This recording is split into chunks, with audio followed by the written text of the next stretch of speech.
Guys, Congresswoman Rashida Tlaib might have actual ties to Hamas. We're going to break that down. And also, Israel takes the first steps in the ground invasion of Gaza. I'm Ben, and this is the Israel Guys.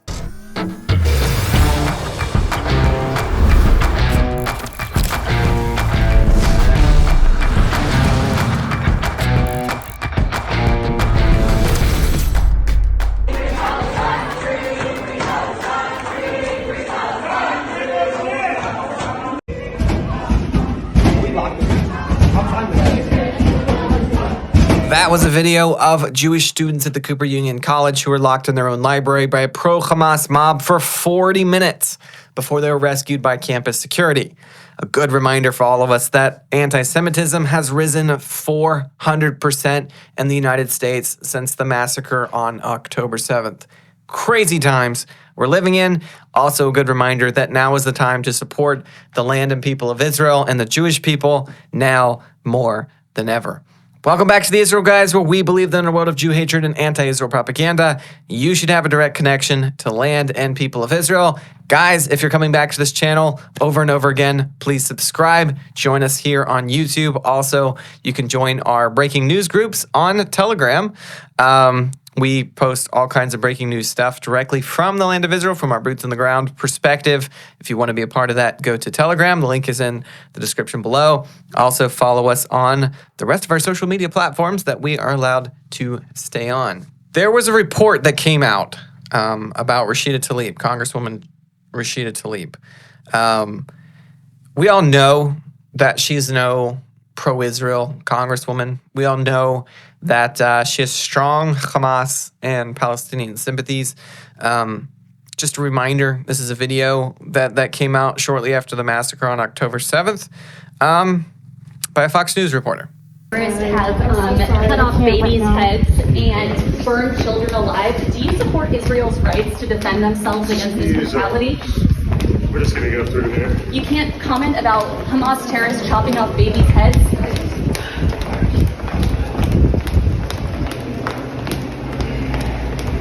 Congresswoman, do you have a comment on Hamas terrorists chopping off babies' heads? Yeah, not a good look there. Most public figures who are mildly anti-Semitic and who are, very pro-Palestinian or pro-terrorist organization, at least made a show of condemning Hamas in this attack, at least made a show of saying that it went too far. But Rashida Tlaib didn't even bother. She didn't even bother. She knows that her place in public opinion is strong enough, her position in public opinion is clear enough that she did not even have to do that. And up until now, the suspect is that this has just been purely out of sympathy. But there's a new report out from a watchdog group that may indicate otherwise. This is from JNS. Representative Rashida Tlaib has extensive fundraising ties to Hamas supporters and, in fact, hired 3 activists with links to the terrorist organization to fundraise for her 2018 campaign, according to an investigation by the watchdog group Canary Mission. The Congresswoman, who has long been accustomed to anti-Semitism and who has come under fire for refusing to remove a social media post blaming Israel for the Palestinian Islamic Jihad attack on the Al-Ali Arab Hospital and the northern Gaza Strip, hired one person who spent 8 months in prison for alleged connections to Hamas, according to Canary Mission. This goes on with a whole bunch more details. Apparently, Tlaib also used a pro-terror Facebook page called PAC USA, which has since been taken down.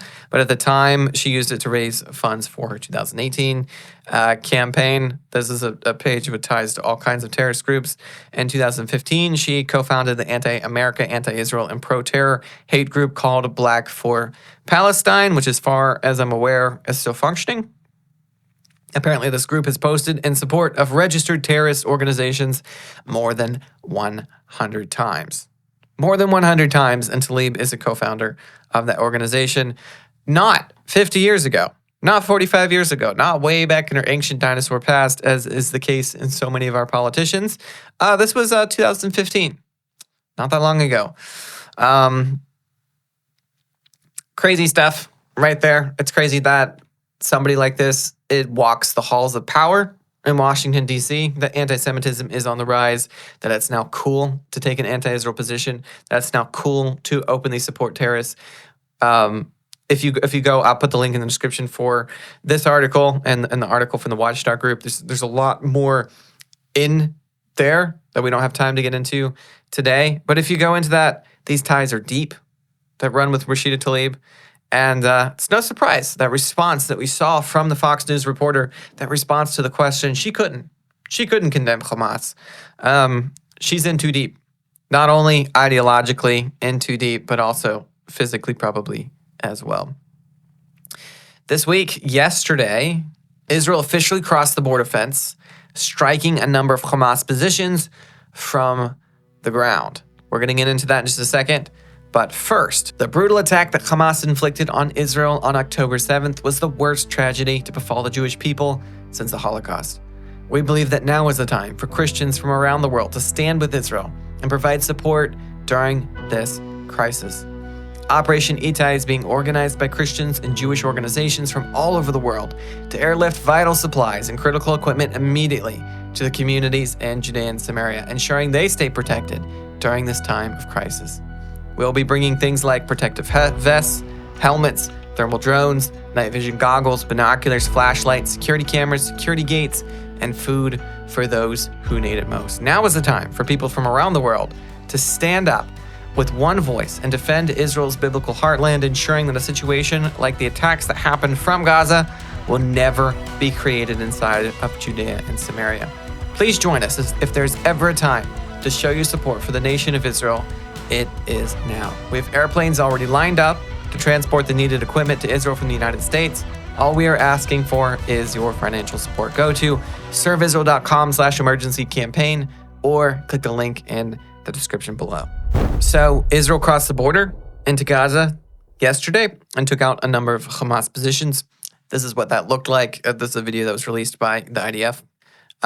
Jerusalem Post says Israeli ground forces of the Givati Brigade conducted their first limited ground incursion into Gaza overnight, withdrawing from the area several hours later.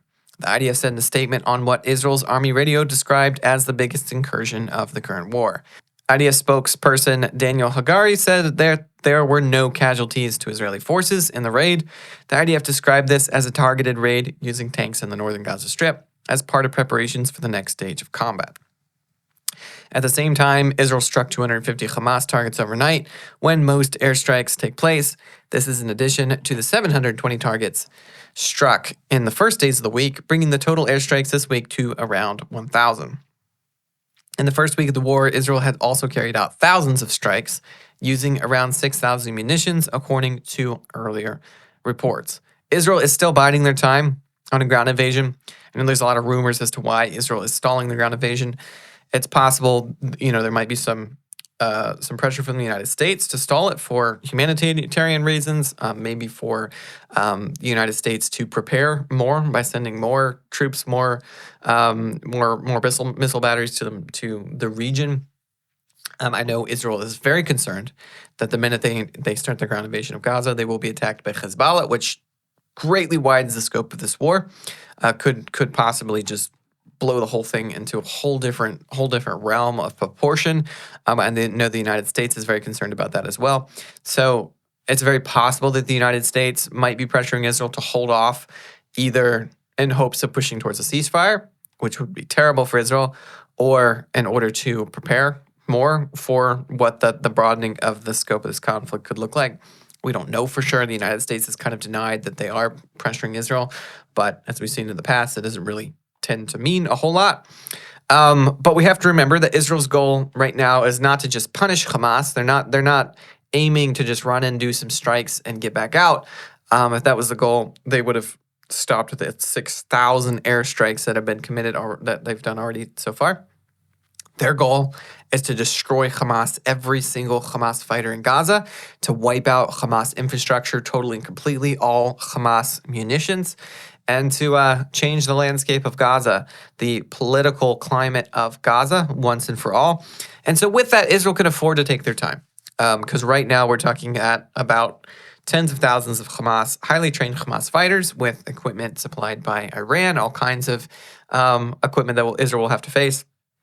And also they'll be fighting from tunnels, from tens of miles of tunnels underneath Gaza. Some of these are hundreds of meters underneath Gaza, or I think 70, 80 meters, I think I heard, underneath Gaza. Really sophisticated, really basic tunnel strategy combined with sophisticated equipment that could be absolute hell on earth for soldiers trying to take. Thankfully, Israel, from what I've heard, the IDF is very prepared for tunnel warfare. They've been training for this for a very long time. But guerrilla tunnel warfare is nothing that you can really ever truly be prepared for. It's a terrible situation. It really is. No matter how you slice it, it's a terrible situation. Israel's taking their time to make sure that they have everything in place needed to do this attack and do it well to minimize their own casualties in the IDF. Also, it seems like they're waiting for Hamas supplies of fuel to go down. And this is a fight that's happening with the world. A lot of the world is pressuring pressuring Israel to allow fuel into Gaza. But the fact of the matter is Hamas has a massive stockpile of fuel. And this fuel could be going to supply the generators for civilians in Gaza, but it's not. It's going to the ventilation systems, the electricity systems for the tunnels inside of Gaza. Israel knows if they can starve out Hamas, so to speak, on the fuel supplies, that the less fuel that Hamas has to run these tunnels, the fewer that they can actually keep in operation, which will make Hamas consolidate.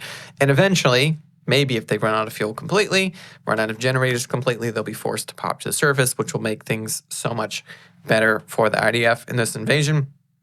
Also gives them more time to collect more intelligence and to buy equipment. Israel's bringing in equipment to Israel at an unprecedented scale because they know that this thing could escalate very quickly with Hezbollah, possibly Syria, Iran, maybe Russia, who knows. Israel's shipping in equipment from the United States and other countries at an unprecedented rate. The United States is sending 2 more Iron Dome batteries that Israel had previously sold to the United States. They're bringing those back to Israel. Minister Benny Gantz just had a press conference and he said, "We are advancing the continuation of the campaign and the readiness to go up a stage on all fronts as needed. We are strengthening the defense on the borders. The ground maneuver is only one stage in a long-term series." The main risk that Israel is running by delaying on the ground invasion is losing international support. It's really sad. It's a very sad thing that the world only supports Jewish people when there's a horrific massacre. When there's horrific bloodshed of the Jewish people, that's the only time that Israel supports the Jewish people, and then only for 5 minutes, 3 minutes, 5 minutes if you're lucky. And as we've seen, horrific massacre happened on October 7th.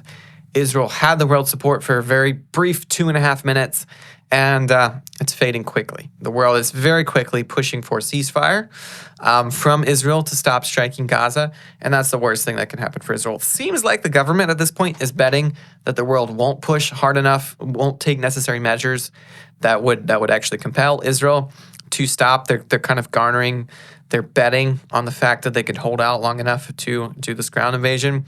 Just as a reminder, a ceasefire would be a terrible thing for Israel to leave Hamas in place in Gaza after this attack, after tens of years of tens of thousands of rockets being fired indiscriminately into Israeli cities. They have to go. Israel knows that. The United States knows that. The world knows that Hamas has to go.